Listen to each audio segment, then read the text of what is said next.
네, 하나님 말씀은 갈라디아서 5장 16절에서 26절 말씀입니다.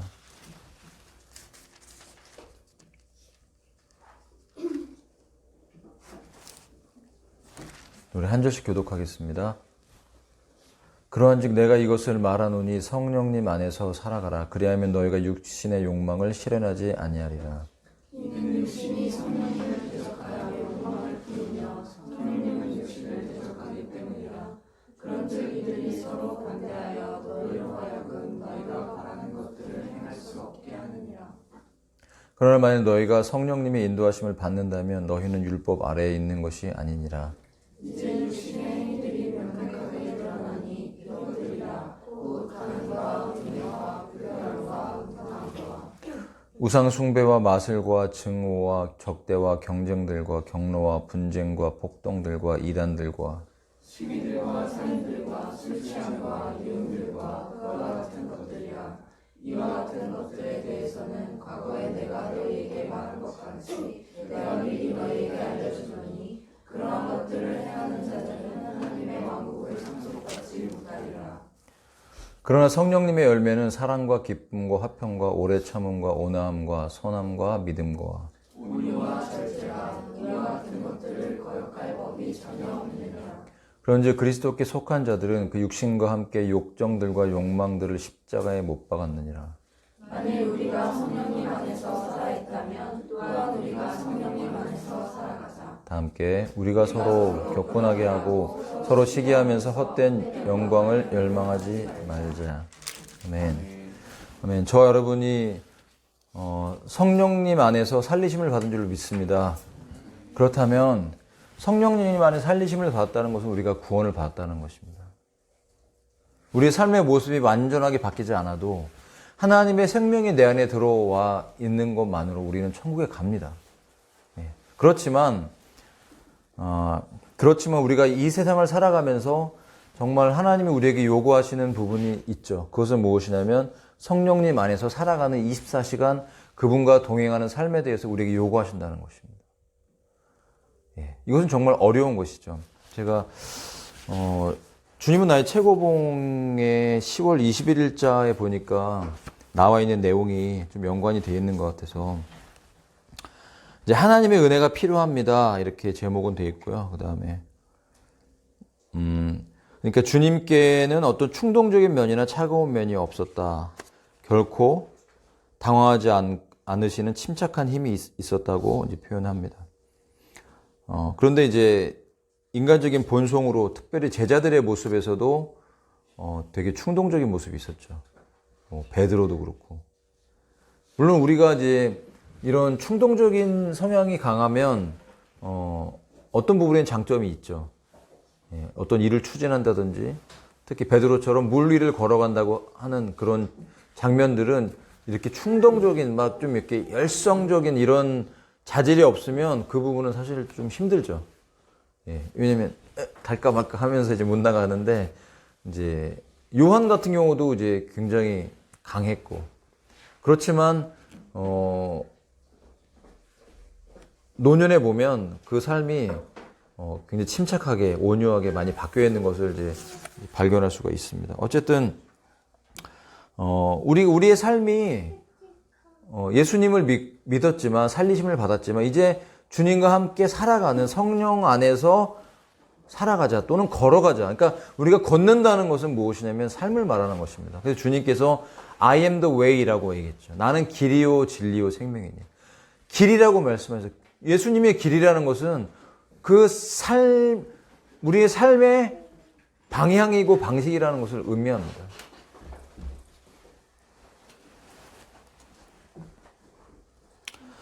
그래서 물 위를 걷는 것은 충동적인 담력을 가진 사람에게는 쉬운 일이지만 예수 그리스도의 제자로서 마른 땅을 걷는 것은 다른 것이다.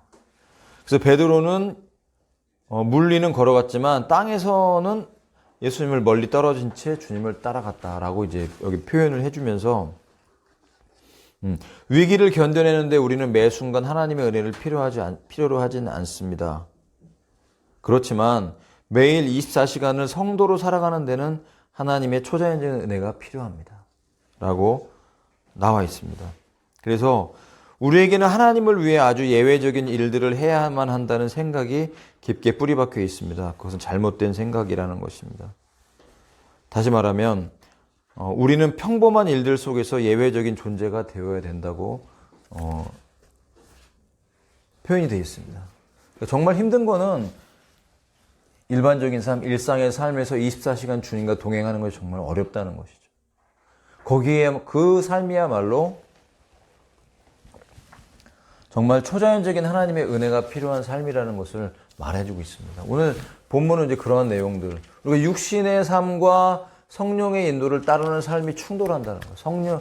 그러니까 하나님의 성령이 우리 안에 오시면 그 성령님은 우리에게 거룩을 요구하고, 만약 우리가 성령 충만하지 않으면 육신이 살아나서 우리 안에서 어떤 육신적인 욕구를 만족하게 하려는 충동을 한다는 것이죠. 그래서 우리 믿음의 삶은 정말 계속해서 지속적인 반복적인 제자 훈련이 필요하다는 생각이 듭니다. 물론 어떤 믿음의 삶은 아니지만 제가 예전에 얼핏 봤던 영화인 것 같아요. 플라이트라고 덴젤 워싱턴이라는 그 주연 배우가 나오는 영화예요. 잘 아시죠? 유명하죠. 흑인 목사님 아들이고. 예.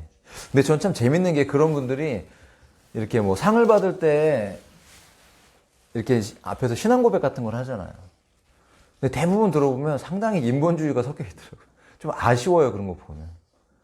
예. 뭐 강풀 씨도 그렇고 그 써놓은 글들을 보면 좀 더 이렇게 하나님 보실 때 바른 그 복음적인 관점이면 참 좋았을 텐데 아쉽습니다만, 어쨌든 그분이 이제 나온 그 영화인데 여러분 혹시 아시는 분들은 아시겠지만 그 내용이 어떤 내용이냐면, 이분이 이제 비행기를 운전하는 기장이에요. 그런데 이 알코올 문제 때문에 이혼을 했어요.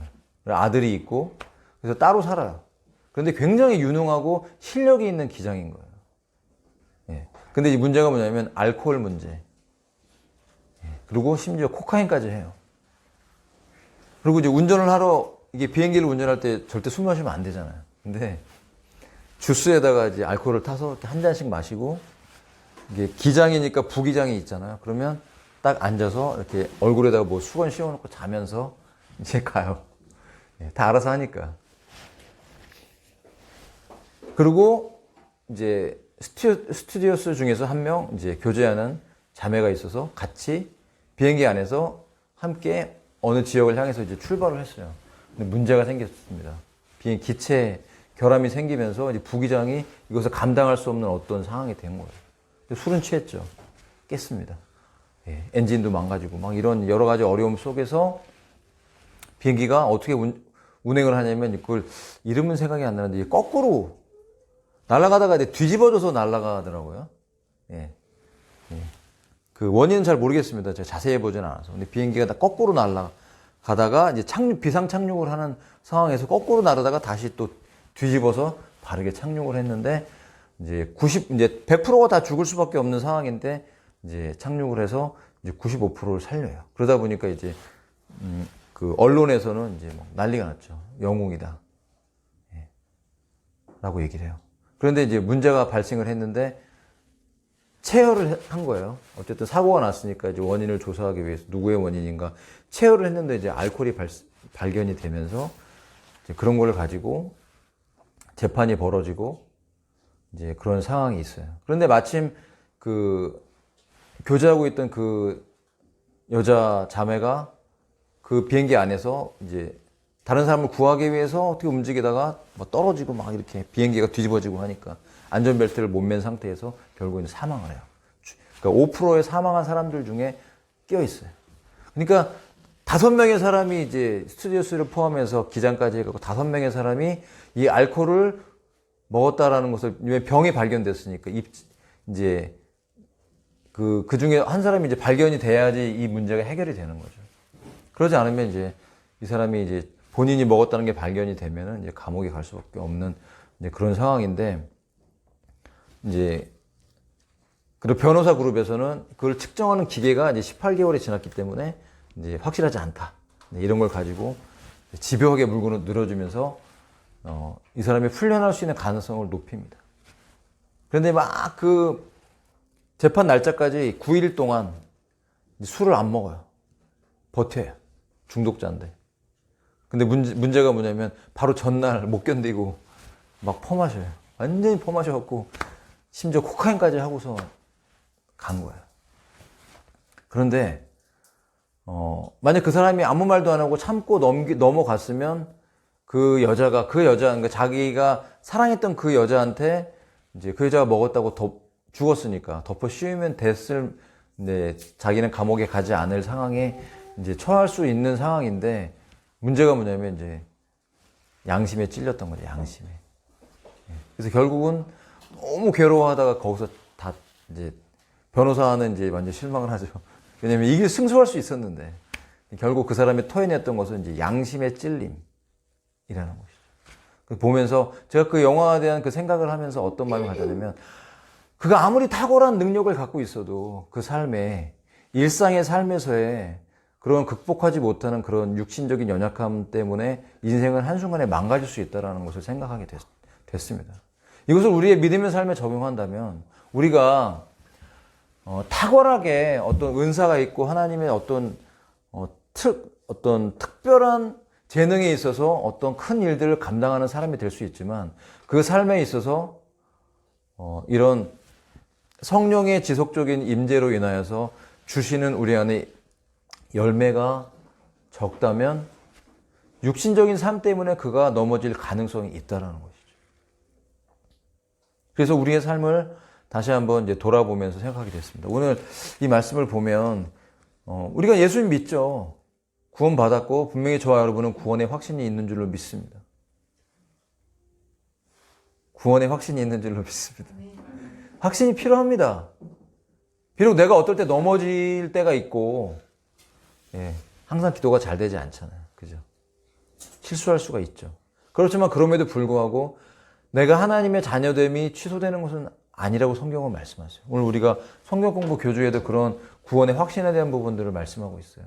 여러분, 날마다 이미 내가 하나님의 성령을 체험하고 하나님의 사랑을 체험했고 예수님이 날 위해 죽으신 걸 믿고 있다면, 여러분은 어떤 상황 가운데 있다 할지라도 구원받은 자가 분명합니다.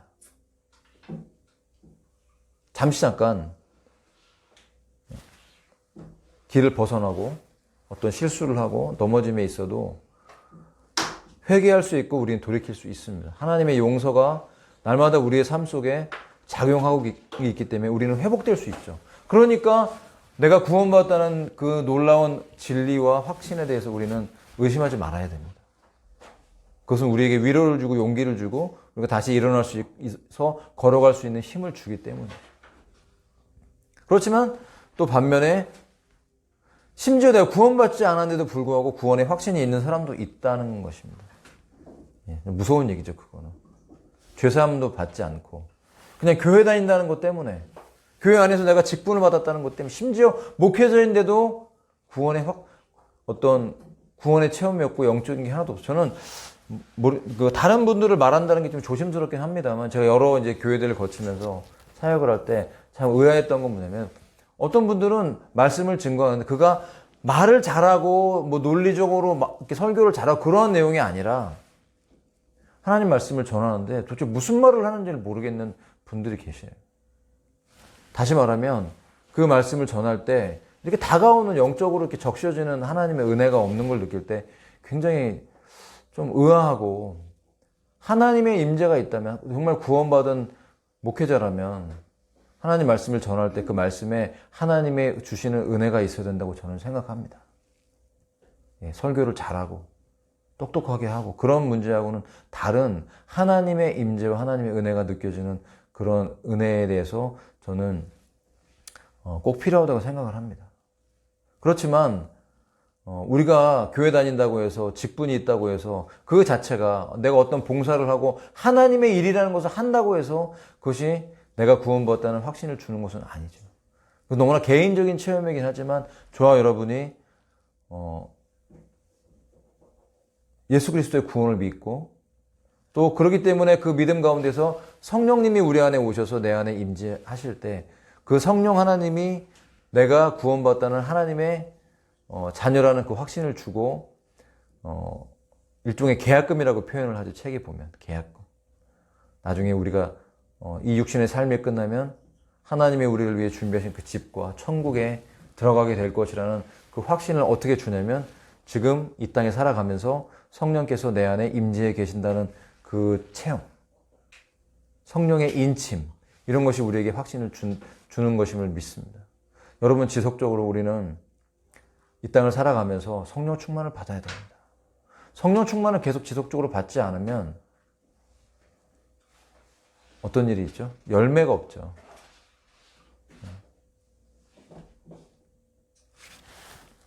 오늘 본문에 보면 육신은 성령님을 대적하고 성령님은 육신을 대적한다고 말합니다. 그래서 이 충돌이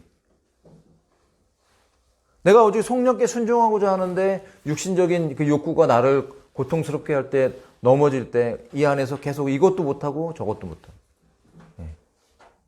이런 갈등이 누구에게 있습니까?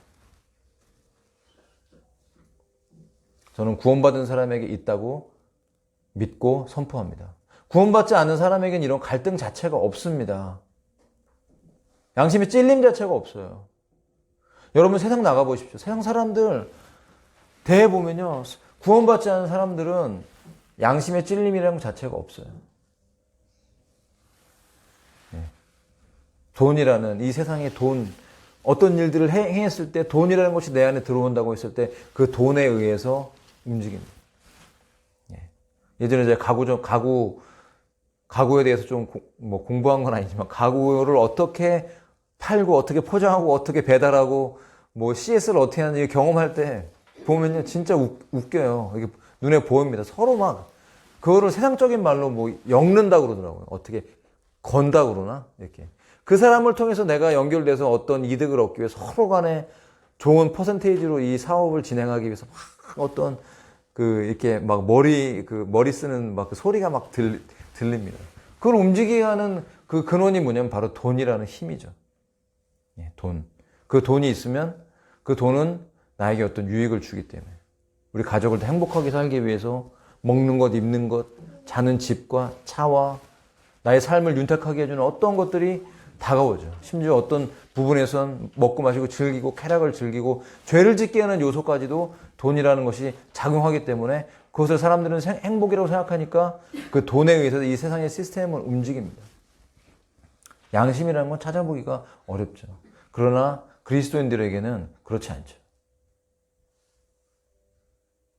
성령이 육신에 속한 소욕을 대적하면서 우리 안에 갈등이 생겨서 우리가 머물 수 있다라는 거예요. 이 상황에 오래 머문다면 하나님이 저와 여러분을 향해서 계획한 일들이 지연될 수 있습니다.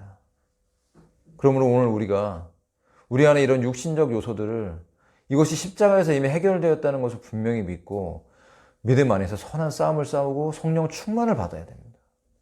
여러분, 무엇보다도 성령의 충만을 구하시기 바랍니다. 그분과 깊은 교제를 나누고 하나님의 사랑 안으로 깊이 들어가줘야 돼요. 이것이 바로 제자훈련인 것입니다.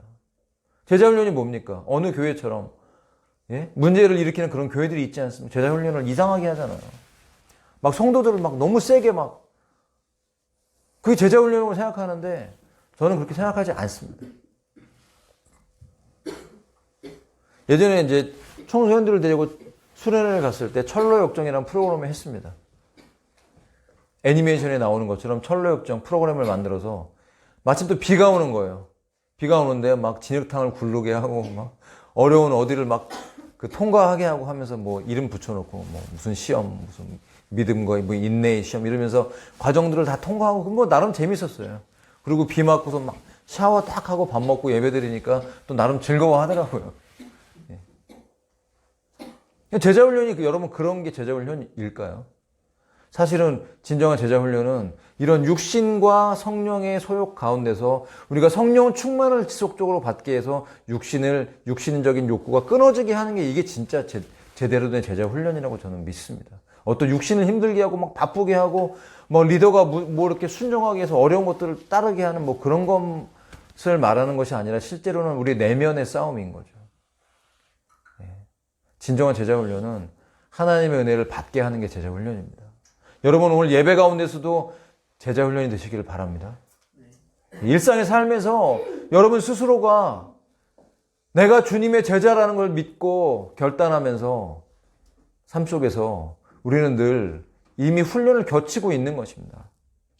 삶이라는 인생이라는 광야에서 성령께서 우리에게 요구하시는 어떤 것들을 우리에게 던지시면서 우리에게 결단을 요구하시는 것이죠. 육신을 따를 것인가, 성령의 요구를 따를 것인가 하는 부분에서 우리는 날마다 선택하며 살아가고 있지 않습니까? 그 싸움이 오늘 이 본문에 등장하고 있는 것입니다. 그래서 그 육신적인 삶의 행위들은, 이게 육신은요, 행위적인, 물론 이제 성령의 역사도 행위로 드러납니다. 성령의 열매가 나타난다는 것은 사실 눈에 보여지기 때문에 행위라고 볼 수가 있죠. 그렇지만 그 성령의 열매는 두행이라기보다는 더 내면적인 부분에 의해서 생겨나는 비잉이라고 보여집니다. 저는 비잉, 존재적인 부분, 내 안에 성품적인 부분을 말해주고 있는 것이고, 그러나 육신적인 삶은 본질적으로 우리가 진노의 자녀이었을 때부터, 태어날 때부터 원래 갖고 있던 육신적 죄의 성향이기 때문에 이것은 예수 믿는다고 한 번에 제거되지가 않습니다.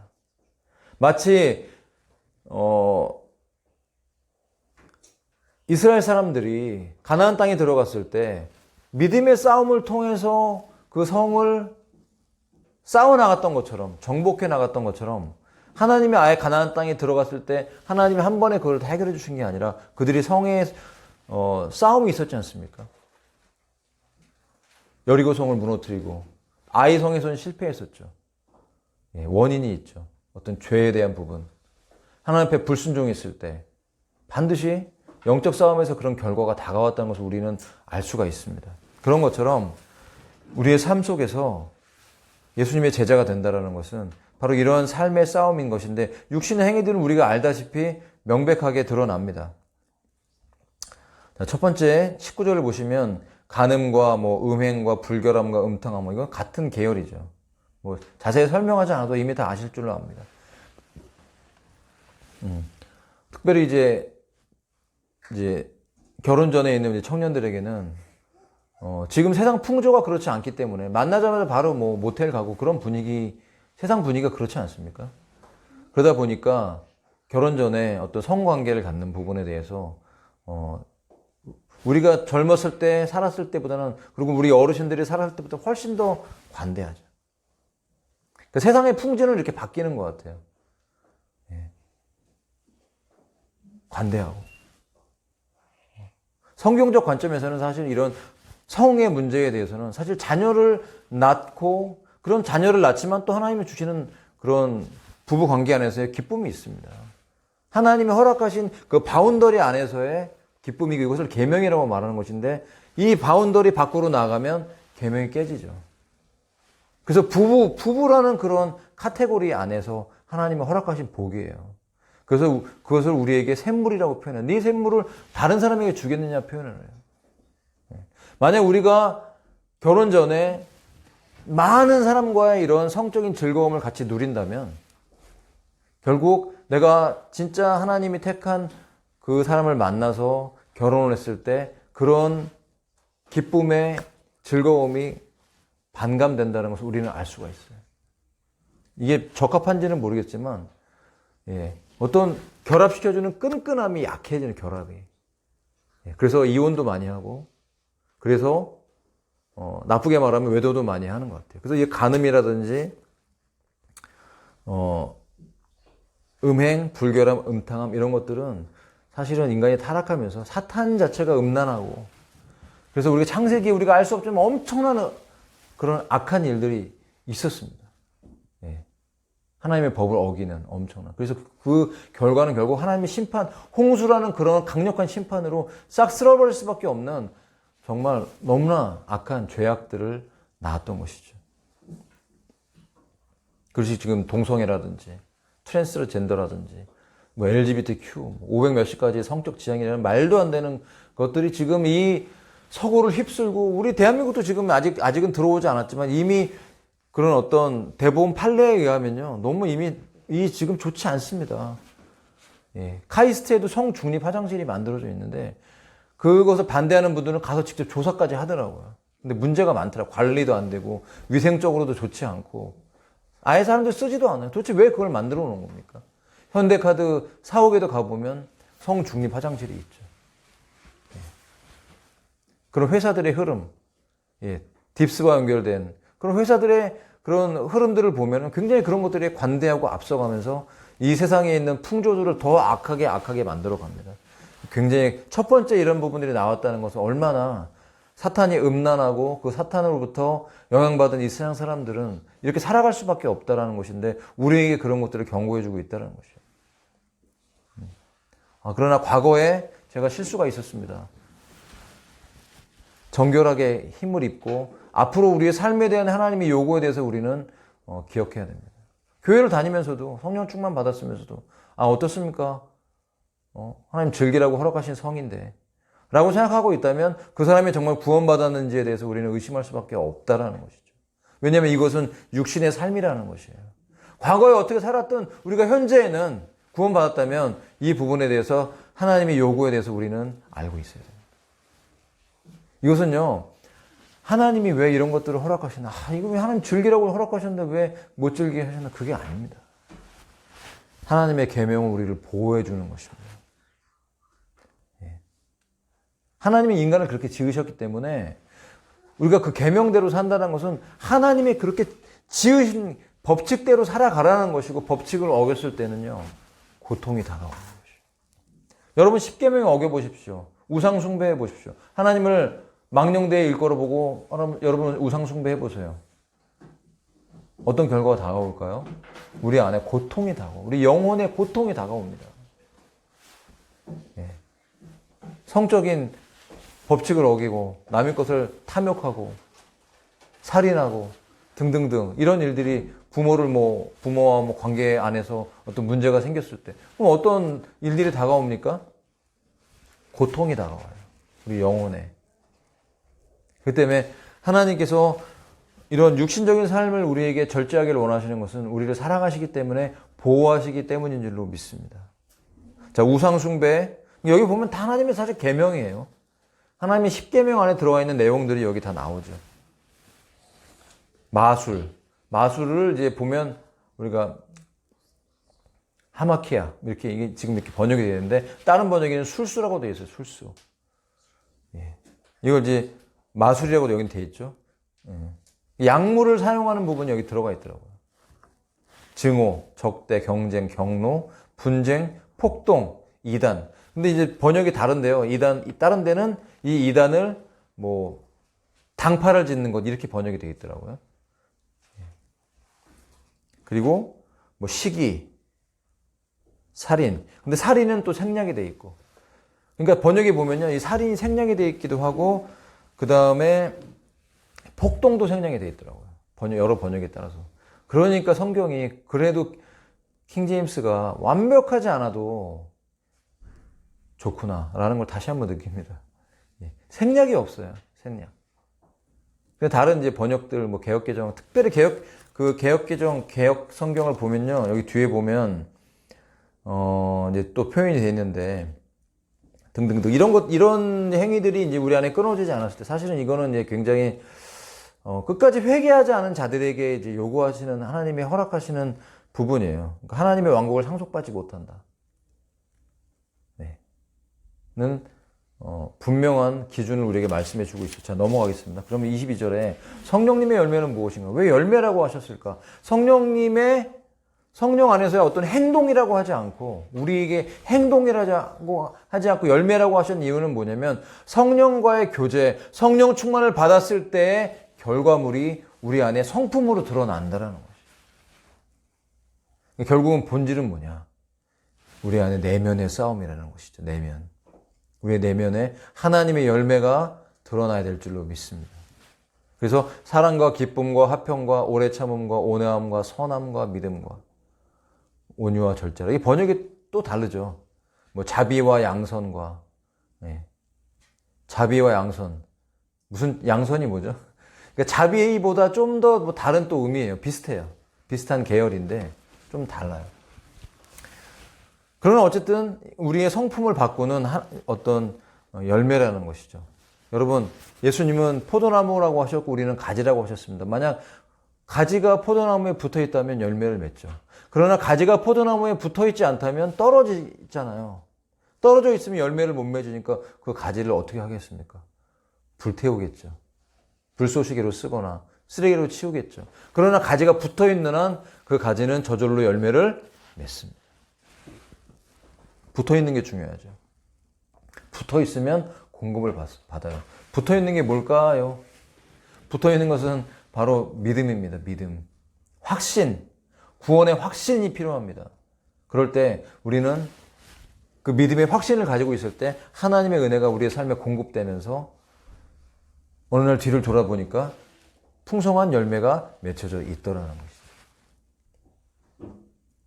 이러한 것들을 거역할 법이 전혀 없다고 말씀하십니다. 자, 24절입니다. 그런즉 그리스도께 속한 자들은 그 육신과 함께 욕정들과 욕망들, 이런 육신적인 행위들을 십자가에 못 박았느라. 근데 행위뿐만이 아니죠. 욕정이 내면의 이 죄성, 욕망들이 못 박혔을 때 우리의 삶에 이런 하나님의 성령의 충만함을 받으면서 열매들이 나타난다는 것인데, 이 부분도 번역이 다르죠. 개혁 성경에 보면, 개혁 개정에 보면 정과 욕심으로 번역이 되어 있어요. 정과 욕심. 아, 저는 여기서 사실 너무 충격을 받았어요. 어떻게 여러분 욕망과 욕정 이런 것을 정과 욕심으로 번역을 하죠? 정.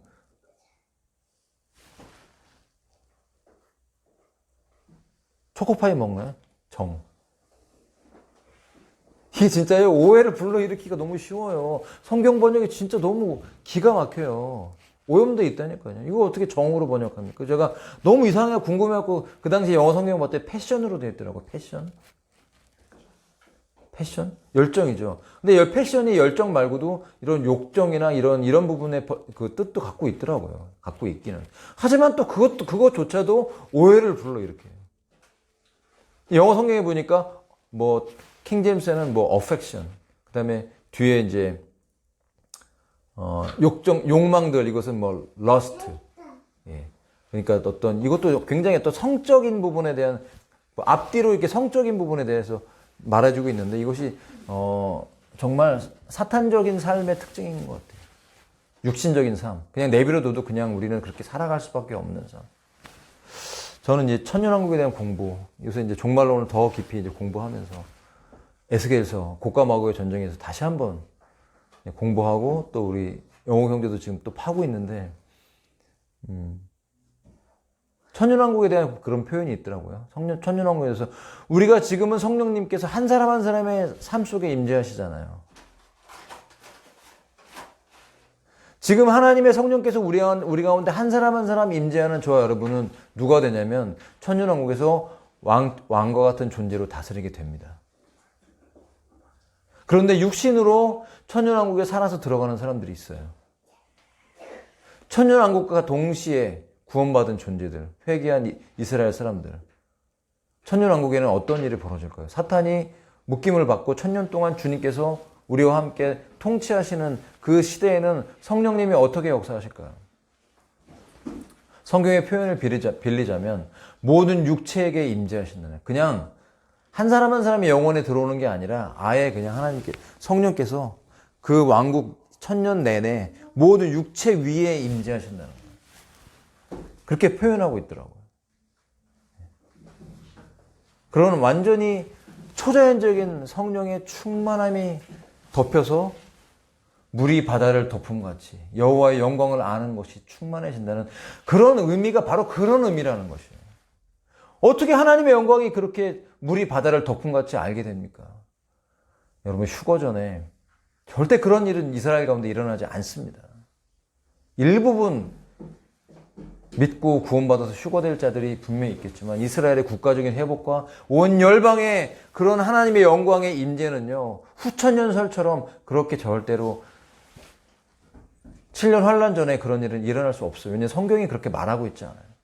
성경에서 말하는 그런 천년왕국의 회복은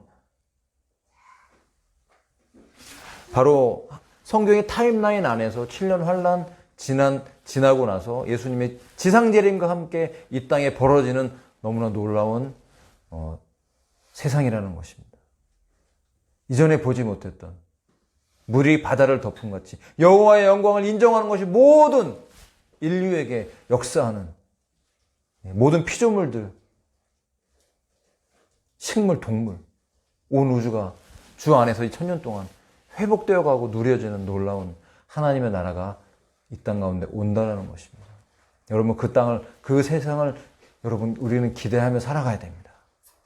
그럴 때 내가 구원받았다는 것이 얼마나 중요한지, 하나님의 왕국이라니까요. 그 왕국이 번역도 왜 하나님의 나라라고 번역을 해갖고 그냥 나라 그러면 지금이라고 자꾸 생각을 하는 그런 개념이 있잖아요. 나라. 그러나 왕국은 고대적인 개념이고 또 미래에 예수님이 천년왕국에 오실 그 왕국은 바로 Kingdom of Heaven이라는 거예요. 그분의 나라라는 거예요. 왕국. 그 왕국에는 왕이 통치하는 것이고 왕과 함께 통치하는 통치자가 존재하는데 바로 그 부르심이 바로 교회들의 부르심이라는 것을 우리는 알아야 된다는 것이죠. 여러분, 왜 우리가 이런 육신의 욕망적인 삶들을 제거해야 됩니까? 이것이 죽었다는 것을 왜 선포하고 살아야 됩니까? 그런데 그런다고 내가 입으로 고백한다고 해서 다 되지 않잖아요. 어떻게 해야 됩니까? 결론입니다. 성령 안에 살리심을 받았다면 이제 성령과 함께 성령님과 보조를 맞춰 걸으라는 것이죠. 성령 충만을 구하십시오. 아침 저녁으로 여러분 시도 때도 없이 성령 충만을 구하시기를 바랍니다. 성령 충만 없으면 살 수 없다고 고백하십시오. 친구랑 약속을 하고 맛있는 걸 먹으러 갔는데 내가 오늘 주님을 만나지 않았다면 화장실에 가서라도 기도하고 와서 밥을 먹을 줄 아는 그런 결단이 우리한테 좀 필요하지 않습니까? 제가 요새 운동을 열심히 하다 보니까 이제 문제가 생겼는데 뭐냐면 살은 빠지긴 빠지는데 먹는 게 너무 맛있는 거예요. 다 맛있어요. 진짜. 그릇 빼고는 다 맛있어요. 다 맛있어요. 그렇지만 하나님 말씀을 읽고 성령 충만받고 하나님의 은혜를 받는 것보다 여러분 하나님이 나에게 베풀어 주시는 그 풍성한 하나님의 임재보다 더 기쁘고 누려지는 것은 아니죠. 우리에게 허락하는 어떤 삶도, 어떤 행복한 삶도 주님 만나는 것보다 더 즐거운 일은 없는 것입니다. 여러분, 진짜 행복은 하나님이 주시는 은혜입니다. 성령 충만을 받아야 되고 성령과 보조를 맞춰서 살아가야 돼요. 이제 하나님 말씀을 읽어야 돼요. 성령이 그러면 뭐 그냥 말씀하고 상관없이 성령님이 그냥 역사하십니까? 아니죠. 하나님 말씀을 읽어야 역사하십니다. 하나님 말씀을 읽고 기도하면 그 말씀을 깨닫게 되고 말씀을 적용하게 되죠. 여러분, 구약에 있는 말씀들도 사도 바울이 적용하지 않습니까? 구약에 어떻게 일하는 소의 입에다가 망을 씌우지 않는다는 걸 가지고 사역자들이 하나님의 일을 감당할 때 그들의 삶을 먹여줘야 된다고 어떻게 적용을 했습니까? 구약의 말씀. 그게 바로 하나님의 지혜고 성령의 역사인 거거든요. 그러니까 우리가 구약의 말씀을 읽을 때도 그냥이 아니라 이것이 기록된 것은 우리에게 다 이유가 있기 때문에 우리는 이것을 말씀을 읽으면 적용해야 된다고 하는데 어떻게 적용합니까? 깨닫게 해주셔야 적용을 하죠. 공부도 해야 적용을 하죠. 이것이 어떤 배경인지 어떤 의미인지 알아야 적용도 하는 것이죠. 그러니까 하나님 말씀 없이 하나님 말씀을 모르고 어떻게 성령의 어떤 역사를 우리가 깨달을 수가 있어요. 저는 이런 생각도 하게 됐어요. 이걸 적용하면서 그럼 어떻게 우리가 앞으로 적용할 것인가. 각자가 큐티하면서 말씀을 읽으면서 적용을 하고 계시잖아요. 근데 제가 요새 이제 보면서 제가 이제 운동을 하고 땀을 흘리면서 제 안에 있던 어떤 변화가 좀 일어난 걸 제가 알게 됐어요. 일단은 말씀을 읽을 때 집중력이 좋아졌습니다. 머리가 맑아지니까 땀을 많이 흘리니까 집중력이 좋아지면서 하나님 말씀에 대한 그 기억력이라고 할까요? 기억력도 좋아졌더라고요. 몸의 건강을 좀 회복시키니까 어떤 정신적인 부분에 변화가 있으면서 이것이 영적인 삶에도 연결이 된다는 걸 분명히 제가 확인을 하게 됐어요. 그래서 특별히 지금 우리가 현대를 살아가는 우리 성도들은요, 먹는 것에 대한 부분들에 대해서 적용을 꼭 하셔야 됩니다. 너무나 지금 우리가 먹고 있는 먹거리들이 오염되어 있어요. 디저트라든지 밀가루. 심지어 우리가 어떤 심장학회에 나온 이제 그런 몸에 좋은 음식들, 이런 거 심장에 좋은 음식들에 뭐 국수도 있더라고요. 뭐 라면은 있나요? 잘 모르겠어요. 국수 이런 게 들어가 있는데, 그러면서 이제 요새 그 방송 나오는 것들 보니까 적육, 그 붉은 고기를 자주 먹으면 당뇨에 걸릴 위험이 높다, 이런 말도 안 되는 얘기를 하더라고요. 여러분, 오히려 국수를 먹는 게 당뇨에 좋습니까? 고기를 먹는 게 당뇨에 좋습니까? 고기를 먹는 게 좋습니다. 만약에 국수도 안 좋죠. 그러지만 고기가 더 안 좋습니다. 이거 다 사실은 그런 것들이 거짓 정보입니다. 그렇지 않습니다. 네. 오히려 우리에게 단백질을 먹을수록 좋다라는 거예요. 채식과 단백질. 네. 탄수화물 문제, 특별히 밀가루, 오염된 라면, 특히 기름에 튀긴 라면, 네. 이 식물성 기름, 기름류, 튀김, 한국 사람들이 좋아하는 떡볶이. 떡볶이에 튀김은 꼭이죠. 야끼만두. 튀김. 여러분, 예, 김말이 튀김.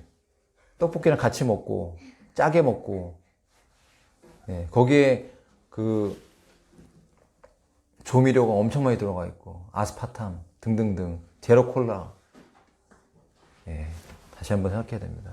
그런 걸 마음대로 먹으면서 우리가 디저트를 마음대로 먹고 밀가루 마음대로 먹으면서 건강을 위해 기도해도 하나님은 건강을 물론 허락하십니다. 하지만 예, 기본적인 하나님이 우리에게 허락하신 그런 메커니즘이라고 하나요? 말씀 안에서 이것들을 기본적으로 적용하고 따라가면서 구할 때 빨리 옵니다.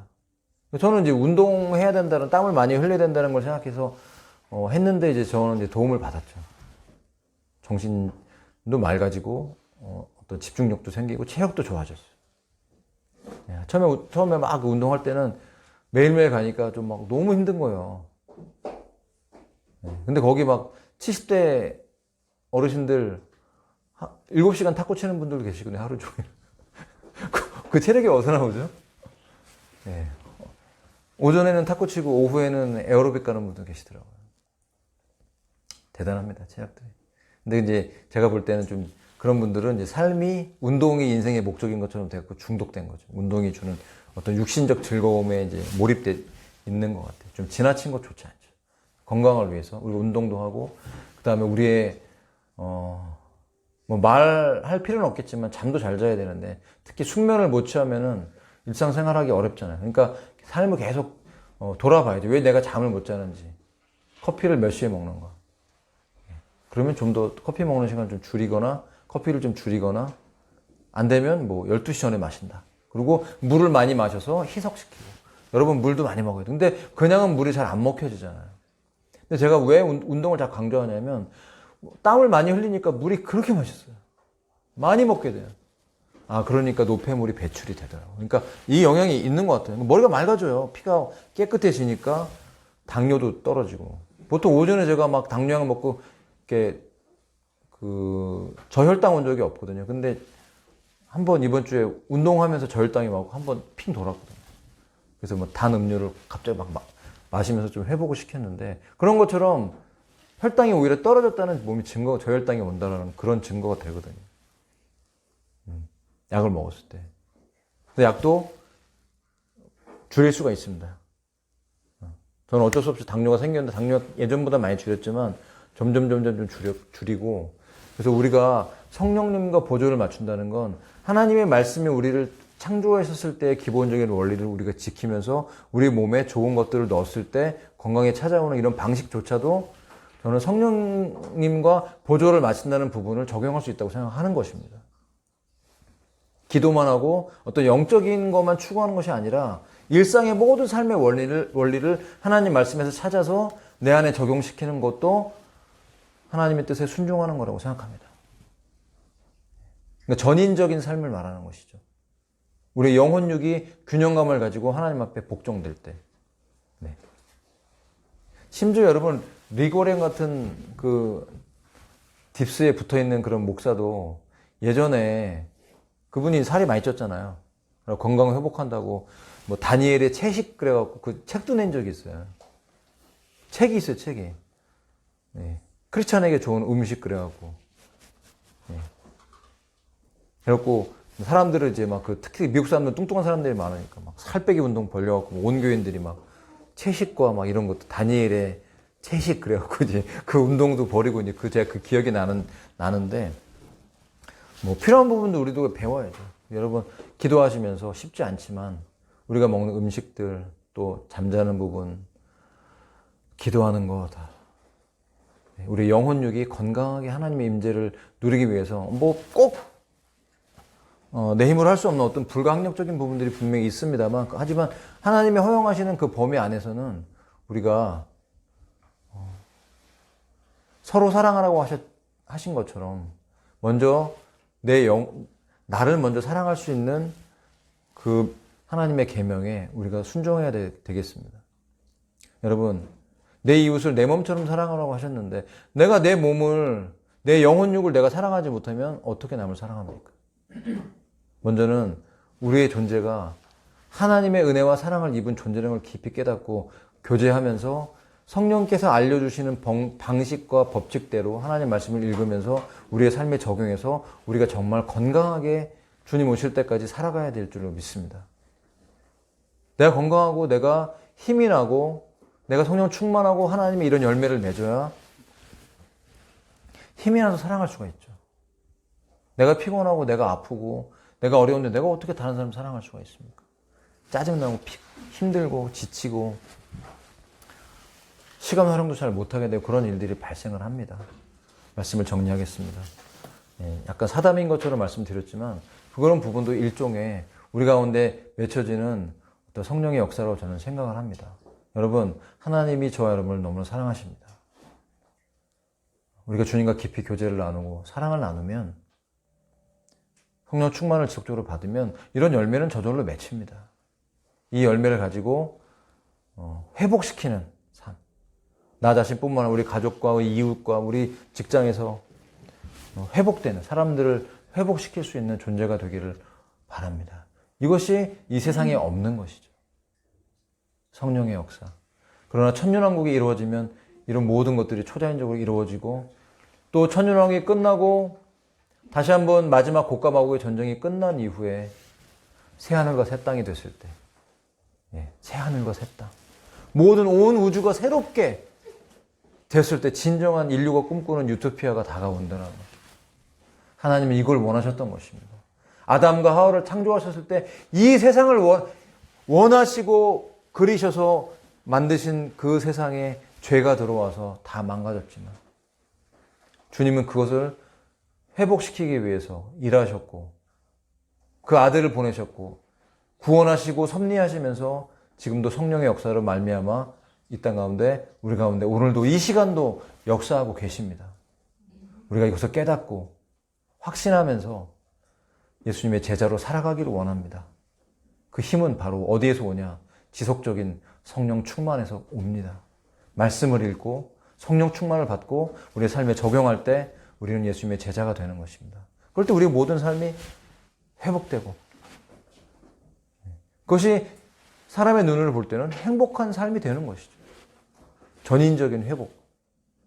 모든 것을 회복시키시고 이끌어 가시는 성령의 역사를 통해서 열매 맺고 나아갈 때 육신이 제어되고 내가 노력하지 않아도 끊어지면서 하나님이 원하시는 회복의 삶으로 나아갈 수가 있는 것입니다. 다시 한번 오늘 기도하실 때 말씀 생각하시면서 내가 주님과의 관계가 어떤가 다시 한번 점검하고 지속적인 성령 충만을 받을 수 있도록 하나님 앞에 믿음의 기도를 올려드리겠습니다. 우리 삶을 올려드리십시다. 우리의 일상의 삶을 주 앞에 올려드립시다. 우리의 필요들을 구하면서 기도하겠습니다. 하나님 아버지 감사합니다. 놀라운 그 하나님의 사랑과 은혜로 우리의 모든 삶을 채우시고 역사해 주시옵소서. 하나님 말씀을 읽고 적용하기 원합니다. 하나님 우리가 영육간의 강건함을 회복하기를 원합니다. 하나님 우리 모든 지체들에게 건강을 주시옵소서. 아버지 우리가 필요에 따라 하나님 말씀에 따라 아버지 창조의 법칙에 따라 우리의 삶을 재조정하고 고치기를 원합니다. 하나님 이 세상에 너무나 오염되어 있습니다. 공기가 오염되어 있고 먹거리가 오염되어 있고 아버지 영적으로 혼탁한 세상 속에 살아가고 있고 우리를 무너뜨리려고 하는 마귀의 모든 아버지여 공격 안에 우리가 노출되어 있음을 고백합니다. 그러나 주님 우리에게 지혜를 부어주셔서 힘을 주셔서 회복하게 하시고 달려가게 하시고 주 앞에 준비될 수 있도록 도와주시옵소서. 영육간의 강건함을 부어주옵소서. 내 이웃을 내 몸처럼 사랑하라고 하신 말씀처럼 아버지 우리의 몸을 돌아보길 원합니다. 아버지 회복시켜 주시옵소서. 무너진 육신이 회복되기를 원합니다. 우리의 모든 음식이 하나님 창조에 합당한 음식으로 바뀌어지기를 원합니다. 세상에서 말하는 속임수가 아닌 하나님 진짜 음식을 먹게 해주시옵소서. 유사식품이 아닌 참 음식들을 먹으면서 회복할 수 있게 도와주시옵소서. 하나님 아버지 창조하신 그대로 변형시키지 않은 그대로 먹거리를 가져갈 수 있게 도와주시옵시고 아버지여 오염된 우리의 몸이 회복되기를 원합니다. 오염된 우리의 혼이 회복되기를 원합니다. 오염된 우리의 영이 회복되기를 원합니다. 죄악으로 물들어 있다면 오늘 이 시간 정결케 해주시옵소서. 주님의 그 피로 씻어 주시옵소서. 어린 양의 보혈로 정결케 해주시고 다시 한번 성령 충만을 구하오니 하나님의 은혜가 점령하는 삶이 되기를 원합니다. 하나님의 은혜가 주장하시는 인생이 되기를 원합니다. 주님 오실 때까지 이 믿음의 삶을 걸어가게 해주시옵소서. 성령을 쫓아가기를 원합니다. 성령님 인도해 주세요. 깨닫게 해주세요.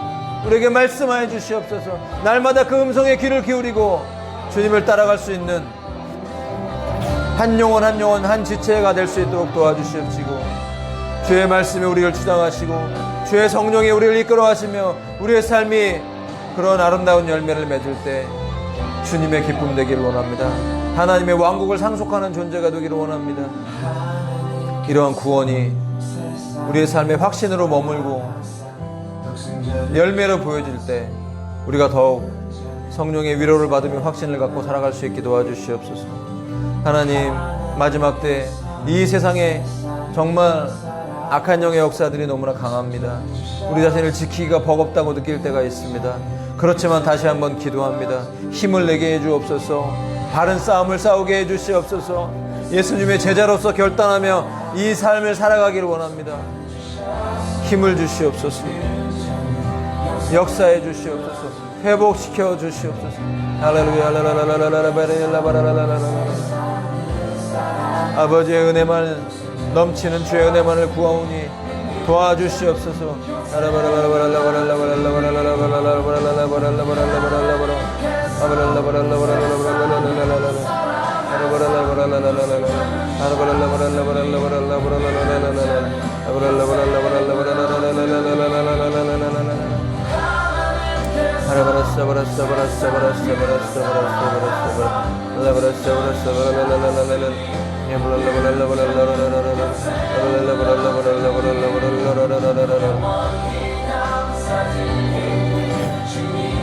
할렐루야 할렐루야. 주를 찬양합니다. 주를 찬양합니다. 주를 찬양합니다. 주님 임재하시옵소서. 주님 우리가 주님과의 교제가 이루어지기를 원합니다. 더욱 충만함으로 더욱 말씀의 새로운 역사로 하나님 그 말씀 붙잡고 적용하면서 살아가면 예수의 제자로 아버지 결단하며 살아가기를 원합니다. 힘과 능력을 부어주시옵소서. 강하게 해주옵소서. 성령 안에 강한 자가 되게 도와주시옵소서. 죄를 이기고 육신의 정욕을 이기고 제어하고 주님과 교통하며 동행하는 일상의 삶에서 승리하는 탁월한 삶보다 영웅적인 삶보다 일상의 아버지의 삶 속에서 탁월한 자가 되기 원합니다. 주님과 동행하기를 원합니다. 24시간 주님 안에 거하기를 원합니다. 이 삶에 대한 도전과 이 삶에 대한 은혜를 구합니다. 은혜, 하나님의 한량없는 은혜, 성령 충만함을 부어 주시옵소서. 채워 주시옵소서.